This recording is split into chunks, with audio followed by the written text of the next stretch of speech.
जय भीम जय शिवराय मित्रांनो, मी कोकणी रणजित आपल्या मराठी यूट्यूब चॅनलमध्ये पुन्हा एकदा स्वागत आहे. मित्रांनो, आज 16 तारीख आहे. तर महामानव डॉक्टर बाबासाहेब आंबेडकर, तथागत भगवान गौतम बुद्ध आणि छत्रपती शिवाजी महाराज यांची काल संयुक्त जयंती झाली. आमच्या इथे धम्मगीतामध्ये महामानव डॉक्टर बाबासाहेब आंबेडकर यांच्या जीवनावरती आम्ही गायन स्पर्धा ठेवलेल्या आहेत आणि त्या स्पर्धेमध्ये आज कोण हारणार कोण जिंकणार या व्हिडिओच्या माध्यमातून तुम्हाला बघायला मिळणार आहे. आणि मित्रांनो, व्हिडिओ नक्की शेवटपर्यंत बघा. चला तर आपण जाऊया. आता गायन स्पर्धेला सुरुवात होणार आहे थोड्या वेळात.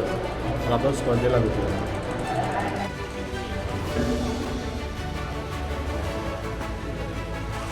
या ठिकाणी आयोजित जिल्हास्तरीय गीत गायन जलसा स्पर्धेचं उद्घाटन तत्पूर्वी हा गायनाचा कार्यक्रम सुरू होण्यापूर्वी माझा आवाज अजूनपर्यंत ज्या जलसा मंडळांनी या ठिकाणी सहभाग नोंदवलेला आहे, अजूनही काही स्पर्धक या ठिकाणी उपलब्ध झालेले आहेत, परंतु त्यांनी आपल्या संघाची नोंद या ठिकाणी केलेली नाही आहे. मी सर्वांना नम्रतेची विनंती करतो की या ठिकाणी सन्माननीय कदम सर आसनस्थ आहेत, त्यांच्या ठिकाणी आपल्या संघाची नोंद करायची आहे आणि तदनंतर आपण जी गीतं या ठिकाणी सादर करणार आहोत त्या गीतांची एक प्रत या ठिकाणी त्या अर्जासोबत जोडायची आहे. कृपया त्यानंतर तत्पूर्वी मी कदम सरांना आणि त्यांच्या सर्व सहकार्यांना विनंती करतो की आपण संघांची नोंद झाल्यानंतर तुमच्या स्तरावरती चिठ्ठ्या काढून तुम्ही संघांचा गुणानुक्रम ठरवा. त्या 3-4 वर्षाच्या कालावधीमध्ये या ठिकाणी घडली होती. हा संपूर्ण भारतावरती न जगावरती आलेलं हे संकट होतं. कालकथित संदीप गंगाराम सावंत, कालकथित दीपक शांताराम सकपाळ, कालकथित अरविंद अर्जुन सकपाळ, कालकथित समेत नथुराम सावंत, कालकथित निशा मंगेश सकपाळ आणि कालकथित मंगेश तुकाराम सावंत माजी उपसचिव हे अत्यंत अल्प वयामध्ये या मंडळाची सेवा करत असताना ज्यांच्यावरती या मंडळाची भावी धुरा ज्यांच्या खांद्यावरती होती, ते हा सारा संसार, हा सारा परिवार, हे सारं मंडळ सोडून यांनी या जगाचा निरोप घेतला. त्या सर्वांच्या पवित्र स्मृतीस आणि त्यांच्या पवित्र विचारांना आजच्या या जलसा गीत गायन स्पर्धेचं उद्घाटन अर्थातच स्पर्धा सुरू होण्यापूर्वी त्यांच्या पवित्र स्मृतीस मी विनम्र अभिवादन करतो. त्याचबरोबर जलसा कलाकार म्हणून ज्यांची खूप इच्छा होती की या ठिकाणी जलसा स्पर्धेचं आयोजन करावं, परंतु आपली इच्छा पूर्ण करू शकले नाहीत. मला अभिमान या गोष्टीचा आहे की आपल्या एका सभासदाच्या इच्छेची पूर्तता मंडळाच्या उर्वरित पदाधिकाऱ्यांनी क्षणाचाही विलंब न करता ते या ठिकाणी पार पडली. त्याबद्दल मंडळाला शतशः धन्यवाद देतो. त्याचबरोबर या मंडळाचे काही पदाधिकारी, काही सभासद असे होते की ज्यांना स्वतः वाद्याची आवड होती. हार्मोनियम वादक म्हणून बाळकृष्ण सावंत आणि ढोलकीपट्टू म्हणून सन्माननीय कालकथित पांडुरंग कदम या दोघांनीही या जगाचा निरोप घेतला. त्यांच्याही पवित्र स्मृतीस विनम्र अभिवादन करतो. मंडळ महाड यांच्या वतीनं या कार्यक्रमाची सुरुवात होईल. ते मात्र या स्पर्धेमध्ये सहभागी होणार नाही. एक सॅम्पल पीस म्हणून फक्त ते आपलं गीत या ठिकाणी सादर करतील आणि त्यांना ढोलकपट्टू म्हणून साथ देतील सन्माननीय संकेतजी, जे आजच्या स्पर्धेचे परीक्षक असतील. स्पर्धेचे परीक्षक खरं तर मागाशीच त्यांची नावं या ठिकाणी घोषित केले. सन्माननीय अमरदीप कदम सर, सन्माननीय संजयजी पवार सर, सन्माननीय भीमदासजी कदम सर आणि संकेतजी नवरथ सर, हे चारही परीक्षक तुमच्या संपूर्ण गोष्टींचं परीक्षण केलं जाणार आहे. आणि कृपया सर्व स्पर्धकांना मी एक निवेदक म्हणून विनंती करतोय, या स्पर्धा मंडळानं आयोजित केलेल्या आहेत आणि या स्पर्धेला गालबोट लागेल असं कोणतंही वर्तन हे स्पर्धेतील स्पर्धकांकडून होणार नाही, अशी मी नम्रतेची विनंती करतो. जलसा मंडळ वहाव गावच्या तरुणांनी करावी हीच नम्र विनंती करतो आणि कार्यक्रमाचा शुभारंभ करतो. जय भीम. भगवान गौतम बुद्धांचा, भगवान गौतम बुद्धांचा, डॉक्टर बाबासाहेब आंबेडकरांचा, डॉक्टर बाबासाहेब आंबेडकरांचा, छत्रपती शिवाजी महाराजांचा, छत्रपती शिवाजी महाराजांचा.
रामा बोल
जरा जोरदार कालावधीत या सर्व कलाकारांचं कौतुक करायचं आहे.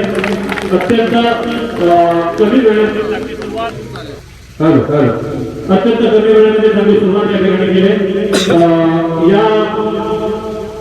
यांच्यासाठी बक्षिसांची खरोखर खूप खैरात झाले. ते बक्षिसांची नावं असणारे सर्वप्रथम आणि दोन कलाकारांसाठी जास्त नाव नोंदवले. माझ्या डाव्या बाजूला सन्माननीय अमोदित कदम सर आहेत, जे आजचे परीक्षक आहेत. काही वेळी त्यांना ही संधी मिळाली.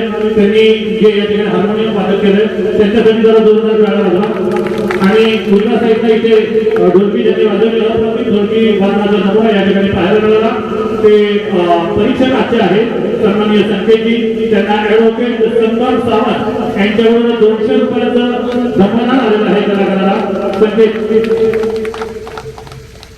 जरा जोरदार टाळ्या आहे. धन्यवाद, अभिनंदन. यानंतर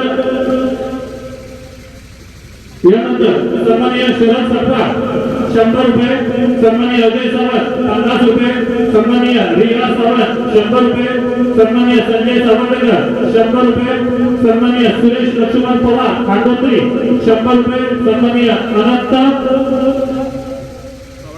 सवाडेकर यांच्याकडून 100 रुपये, सन्माननीय अनिल पांडुरंग जाधव इथेच नाही तर मला वाटतं जाकादेवी चवे यांच्याकडून 205 रुपये, सन्माननीय अर्जुन सप्पाळ माजी सैनिक 200 रुपये, सन्माननीय अनिता पांडुरंग सावंत 102 रुपये, तब्बल 1057 रुपयाचं पारितोषिक यांना मिळालं. मनपूर्वक अभिनंदन. आणि तुमचं हे पारितोषिक या ठिकाणी मी करतो की 1057 रुपयाचं पारितोषिक त्यांना या ठिकाणी देऊ. आपण त्यांच्या जे असू दे कौतुकाची थाप या ठिकाणी त्यांच्या कलाकारांच्या पाठीवरती द्यायची आहे. जर जोरदार मी मगाशी सांगितले की कौतुकाची थाप यानंतर प्रथम क्रमांक जो मी सांगितला क्रांतीचा निघाला. कलाकार तयार आहेत का? क्रांतीचा निघाला. ओके, मला वाटतं फक्त नावाच बदल आहे. मी ओळख पूर्ण करून देईन कारण पूर्वी ओळख करून देण्यामध्ये हे नाही करत. सर्व कलाकारांचं मनापूर्वक अभिनंदन. कृपया करा. आणि मी निमंत्रण करतो जोरदार टाळ्यांनी स्वागत करायचं आहे. क्रांतीचा निघाला सादर करणारे पुढील गीत यामध्ये जे भिन्नगीत जयंती गीत आपण सादर केलं. त्याचबरोबर ऑप्शन म्हणून जर आपण प्रबोधनात्मक गीत जरी सादर केलं तरी परीक्षकांकडून गुणगान केलं जाणार आहे. मी विनंती करतो काही जणांना निरोप देण्यात आलेले होते त्यामुळे हा थोडासा बदल आपण या ठिकाणी करतोय. यांचं सेटअप होईपर्यंत मी थोडंसं प्रबोधन करणार आहे. चालेल का प्रबोधन? नक्की. घटना भारताचं संविधान भारताचे नियम भारत स्वातंत्र्य झाल्यानंतर कोणीतरी लिहिले पाहिजे आणि म्हणून भारतीय संविधान सभा स्थापन करण्यात आली. आणि या ठिकाणी भारतीय संविधान सभेमध्ये आपण गेल्याशिवाय आपल्याला भारताची घटना लिहिण्यासाठी आपल्या बहुजनांना त्यामध्ये कायदे किंवा बहुजनांच्या सोयी सुविधा उपलब्ध करून देणं शक्य नाही. ही गोष्ट माझ्या भीमरावांच्या लक्षात आली आणि म्हणून बाबासाहेबांनी संविधान सभेमध्ये येण्यासाठी निवडणूक लढवली मुंबईतून. आणि मुंबईतून निवडणूक लढवली एवढा मोठा प्रकारचा पंडित, परंतु मुंबईमध्ये निवडणूक लढल्यानंतर सारे विरोधक एक झाले आणि बाबासाहेबांचा या निवडणुकीमध्ये पराभव झाला. बाबासाहेबांनी जिद्द सोडली नाही. या संविधान सभेमध्ये यायचं असेल तर नक्कीच बाबासाहेबांची गरज होती. हे भारतामधील एका व्यक्तीने ओळखलं होतं आणि ते व्यक्ती होती डॉक्टर B.N. राव, जे या संविधान सभेचे कायदेशीर सल्लागार होते. Doctor B.N. राव होते. आणि त्यानंतर बाबासाहेबांनी मुंबईतून आल्यानंतर त्यांनी बंगालमधून निवडणूक लढवली आणि बंगालमधून निवडणूक लढवल्यानंतर त्या ठिकाणी बाबासाहेब जिंकून आले. परंतु बाबासाहेबांचं दुर्दैव इथेही आड आलं. बंगालची फाळणी झाल्यानंतर बांगलादेश निर्माण झाला आणि त्या ठिकाणी तो प्रांत बांगलादेशमध्ये गेल्यामुळं भारतामधून बाबासाहेबांना माझ्या भीमरावाला संविधान सभेमध्ये येण्यासाठी निवडणूक पुन्हा लढवावी लागली. आणि ही गोष्ट B.N. राव यांच्या लक्षात आली आणि म्हणून त्यांनी मुंबई प्रांताचे तत्कालीन मुख्यमंत्री बाळखेर यांच्यावरती दबाव वाढविला आणि मुकुंदराव जयकर यांनी त्यावेळेला राजीनामा दिला आणि मुंबईमधून बाबासाहेब निवडणूक जिंकून आले आणि संविधान सभेमध्ये गेले. काय संविधान? हे संविधान म्हणजे नेमकं काय आहे? या संविधानामध्ये बाबासाहेबांनी लिहिली त्यावेळेला 395 कलमे 8 परिशिष्ट 22 परिपाक आता 443 कलमे 12 परिशिष्ट आणि 24 परिभाग असणारा भारतीय संविधान 2 वर्ष 11 महिने 18 दिवस इतक्या कमी कालावधीमध्ये बाबासाहेबांनी लिहिलं। यासाठी बाबासाहेबांना एकूण 11 सत्रे 141 बैठका आणि 165 दिवस कामकाज बाबासाहेबांचं चाललं। 7265 मागण्या करण्यात आल्या होत्या, त्रुटी 2500 त्रुटी बाबासाहेबांनी मान्य केल्या। हे संविधान लिहिण्यासाठी किती खर्च आला माहित पाहिजे आपल्याला। 63,96,729 रुपये संविधान लिहिण्यासाठी खर्च आला। Doctor BN. राव हे त्याचे कायदेशीर सल्लागार होते आणि 442 लोकांच्या संविधान सभेवरती सह्या होत्या आणि त्यातील 31व्या क्रमांकावर सही होती डॉक्टर भीमराव रामजी आंबेडकर यांची। किती आहेत संविधान सभेमध्ये शब्द?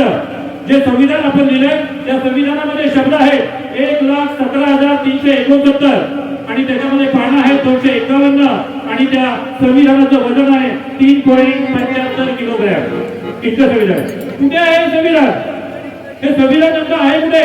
बाहेर पॅरामिलिटरी फोर्स, आतमध्ये स्पेशल सिक्युरिटी गार्ड, त्यामध्ये 4 खोल्या, त्या आतमध्ये एक तळघर, त्यामध्ये एक पेटी, तिला कोणता जातात संदूक, तिला 7 प्रकारची टाळी आणि त्यामध्ये नायट्रोजन वायू, त्यामध्ये 2 अनुभव ग्रंथ, एक हिंदी भाषेमध्ये आणि एक इंग्रजी भाषेमध्ये।